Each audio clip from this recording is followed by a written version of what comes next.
اب جناب کریٹیکل مسئلہ ایک اور آ رہا ہے، پوائنٹ نمبر 11، کیا قربانی میں عقیقہ والا معاملہ بھی شامل کیا جا سکتا ہے یا نہیں؟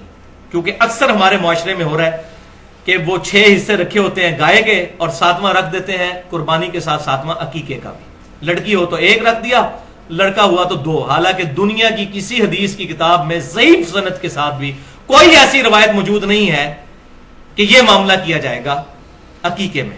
عقیقے میں تو پوری جان دینی ہے۔ اب عقیقے کا مسئلہ بھی سن لیجئے، صحیح بخاری میں حدیث ہے، آپ صلی اللہ علیہ وسلم نے فرمایا لڑکے کے پیدا ہونے پر عقیقہ ہے اس کی طرف سے خون بہاؤ، یعنی پورا جانور لڑکے کے بدلے ایک جانور قربان کرنا ہے، اور وہ میں اپنی طرف سے نہیں کہہ رہا، جامعہ ترمذی، سنن نبی داؤد اور سنن نسائی میں صحیح سند کے ساتھ ہے۔ آپ صلی اللہ علیہ وسلم نے فرمایا بچہ اپنے عقیقے کے عوض گروی ہوتا ہے، 7ویں دن اس کا عقیقہ کرو۔ گروی کیا ظاہر ہے پوری جان دینی، جان کے بدلے جان، اس کا عقیقہ کرو 7ویں دن، اس کا نام رکھو اور اس کا سر مڈاؤ، یہ 3 کام کرو۔ اور تیسری حدیث جامعہ ترمذی، سنن نبی داؤد اور سنن نسائی میں موجود ہے، آپ صلی اللہ علیہ وسلم نے فرمایا لڑکے کی طرف سے 2 بکریاں یا بکرے اور لڑکی کی طرف سے 1 کرو۔ اور جامعہ ترمذی میں ڈیٹیل ساتھ موجود ہے کہ آپ صلی اللہ علیہ وسلم نے فرمایا کہ اس میں نر اور مادہ میں کوئی مسئلہ نہیں، نر بھی کر سکتے ہو اور مادہ بھی۔ ہمارے اہل تشیع بھائی جو ہیں وہ عقیقے اور قربانی میں صرف نر کے قائل ہیں، لیکن یہ حدیث ہمارے پاس موجود ہے کہ نر اور مادہ دونوں کی قربانی لگ سکتی ہے، البتہ نر کا ہونا زیادہ بہتر ہوگا، کیونکہ سیدنا اسماعیل علیہ السلام کے لیے مینڈا ہی اتارا گیا تھا آسمان سے۔ تو یہ عقیقے والا مسئلہ میں نے کلیئر کیا۔ تو سنن الکبریٰ البہیقی میں صحیح سند کے ساتھ موجود ہے کہ آپ صلی اللہ علیہ وسلم نے اعلان نبوت کے بعد اپنا عقیقہ کیا۔ اس سے یہ بات ثابت ہوئی کہ اگر کسی شخص کو زندگی میں عقیقہ کرنے کی استطاعت نہیں ملی، اس کے ماں باپ کو نہیں تھی، بعد میں اس کو مل گئی، تو اب وہ اپنا عقیقہ خود کر سکتا ہے بڑی عمر میں بھی پہنچ کر۔ لیکن جان بوجھ کر لیٹ کرنا، جی منڈے دا چاچا آ رہا ہے تو منڈے دا تایا پہ آندا ہے باہروں، تو عید تو بات کریں گے، فلانے تو بات کریں گے، یہ بات نہیں، ورنہ وہ اس کے بعد تو عام صدقہ ہوگا۔ 7ویں دن ہی عقیقہ کرنا ہے، یعنی بچہ اگر سوموار کو پیدا ہوا تو عقیقہ اتوار کو ہوگا، بچہ اگر اتوار کو پیدا ہوا تو عقیقہ ہوگا ہفتے والے دن، 7ویں دن۔ اور رات میں اگر بچہ پیدا ہوا ہے تو وہ اسلامی دن جو ہے وہ مغرب سے شروع ہو جاتا ہے، اس کا بھی اعتبار کرنا ہوگا۔ پوائنٹ نمبر 7، قربانی کا وقت کب شروع ہوتا ہے؟ تو صحیح بخاری اور صحیح مسلم میں حدیث ہے کہ آپ صلی اللہ علیہ وسلم نے بیان فرمایا کہ جس نے عید سے پہلے ذبح کیا اس نے اپنے اور اپنے گھر والوں کے لیے ذبح کیا، اور جس نے عید کے بعد ذبح کیا، عید کی نماز ہونے کے بعد، نماز پڑھنے کے بعد، اس کی قربانی مکمل قربانی ہے اور مسلمانوں کے طریقے پر ہے۔ جبکہ دوسری حدیث صحیح بخاری اور صحیح مسلم میں ہے کہ جو شخص عید سے پہلے قربانی کر لے تو وہ بعد میں دوبارہ قربانی کرے۔ اب اس سے بھی بات ثابت ہوتی ہے کہ یہ بڑی تاکیدی سنت ہے، ورنہ دوبارہ کرنے کی ضرورت ہی کوئی نہیں تھی، تو فرمایا دوبارہ کرے، بخاری اور مسلم میں ہے۔ پوائنٹ نمبر 8، آپ صلی اللہ علیہ وسلم کی صحیح مسلم میں حدیث ہے کہ آپ صلی اللہ علیہ وسلم نے فرمایا کہ اللہ نے ہر شے پر احسان کرنے کا حکم فرمایا ہے، لہذا جب تم ذبح کرنے لگو تو اچھے طریقے سے ذبح کرو اور اپنی چھری کو بھی تیز کر کے جانور کو آرام پہنچاؤ، کھنڈی چھری نہ پھیری جائے، تیز چھری۔ اور اس میں بھی پورا پھر جانور نہیں کاٹا جاتا، اسپائنل کارڈ تک کاٹا جاتا ہے، اس کو چھوڑ دیا جاتا ہے تاکہ جانور جو ہے اس کے اندر اس کے سر کا سے جو سگنل نکلنے ہیں پورے جسم کے ساتھ رشتہ برقرار رہے، تو وہ تھوڑا کانپتا ہے تو جسم کی نسوں میں جو خون ہے وہ بھی باہر نکل جاتا ہے، جو بیمار خون، بیماریاں پیدا کرنے والا خون ہے، یہی ذبح کے اندر حکمت ہے۔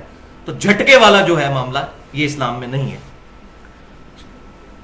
اب اسی کانٹیکسٹ میں ایک حدیث ہے مصنف عبد الرزاق کے اندر کہ سیدنا عبداللہ بن عمر رضی اللہ تعالی عنہما اس جانور کو کھانا مکروہ سمجھتے تھے جسے قبلہ رخ کر کے قربان نہ کیا گیا ہو، حرام نہیں، مکروہ، کراہت سمجھتے تھے، قربانی تو ہو جائے گی لیکن وہ ذبیحہ، ایسا ذبیحہ جو قبلہ رخ ہو وہی بہتر ہے۔ لہذا جب مرغیاں لینے بھی جائیں تو اس وقت بھی اہتمام کر لیا کریں، قبلہ رخ کریں، لیکن اگر کوئی نہیں کرتا تو قربانی جو ہے یا اس طریقے سے ذبیحہ تو ہو جائے گا۔ الحمدللہ ساری امت اسی پر عمل کرتی ہے کہ اس کی ٹانگیں جو ہیں وہ باندھ کر جو ہے وہ قبلہ رخ کر دی جاتی ہیں، پھر اس کی گردن بھی تاکہ قبلہ رخ اس کا ہو۔ پوائنٹ نمبر 9، تکبیر کے الفاظ کیا ہو. تو صحیح بخاری اور صحیح مسلم کی متفق علیہ حدیث ہے, آپ صلی اللہ علیہ وسلم نے 2 چتکبرے مینڈے قربان کیے, اور آپ صلی اللہ علیہ وسلم نے ان کو زمین پر لٹا کر ان کے پہلوؤں پر اپنا پاؤں مبارک رکھا. پھر آپ صلی اللہ علیہ وسلم نے بسم اللہ اللہ اکبر پڑھ کر اپنے مبارک ہاتھوں سے ان کو قربان کیا. تو یہ تکبیر متفق علیہ ہے اہل سنت اور اہل تشیع کے ہاں, بسم اللہ واللہ اکبر, اللہ کے نام کے ساتھ, اور اللہ کے لیے ہی تمام بڑائیاں ہیں. صحیح مسلم میں حدیث ہے کہ سیدہ عائشہ کہتی ہیں کہ آپ صلی اللہ علیہ وسلم نے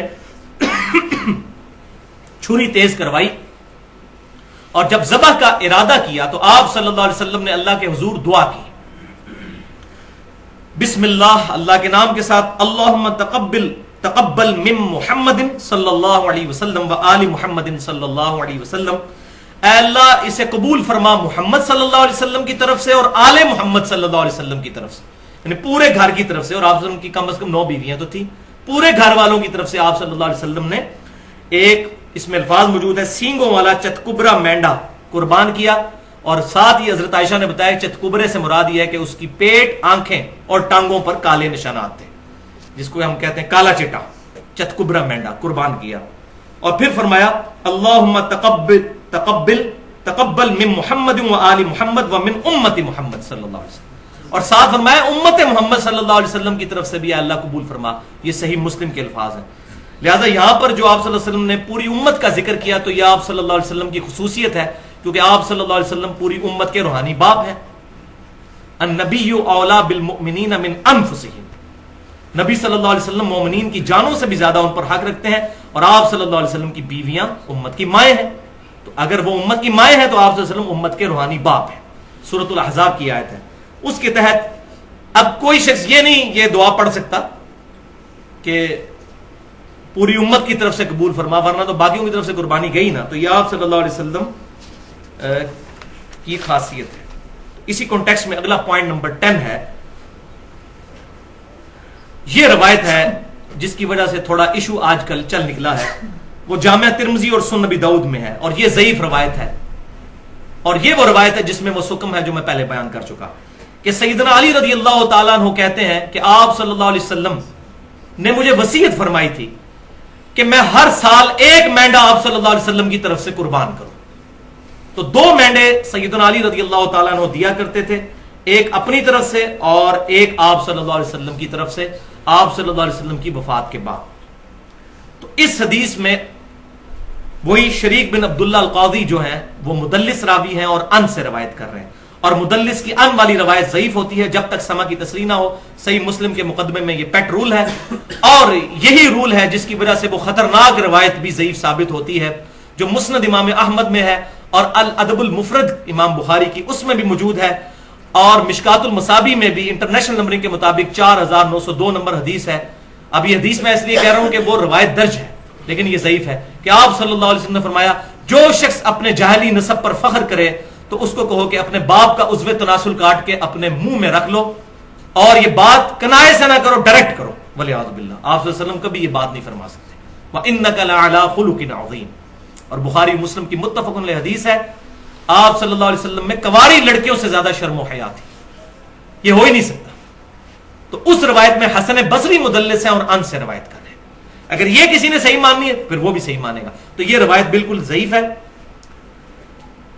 اور امام ترمذی رحمۃ اللہ علیہ بھی اس روایت کے تحت 1495 نمبر روایت کے تحت ایک مسئلہ بھی انہوں نے سالو کیا ہے, کہ عبداللہ بن مبارک رضی اللہ تعالیٰ عنہ کا قول ہے رحمۃ اللہ علیہ, جو تبع تابعین میں سے ہیں, المتوفا 181 ہجری, امام حنیفہ رحمۃ اللہ علیہ کے شاگردوں میں سے ہیں.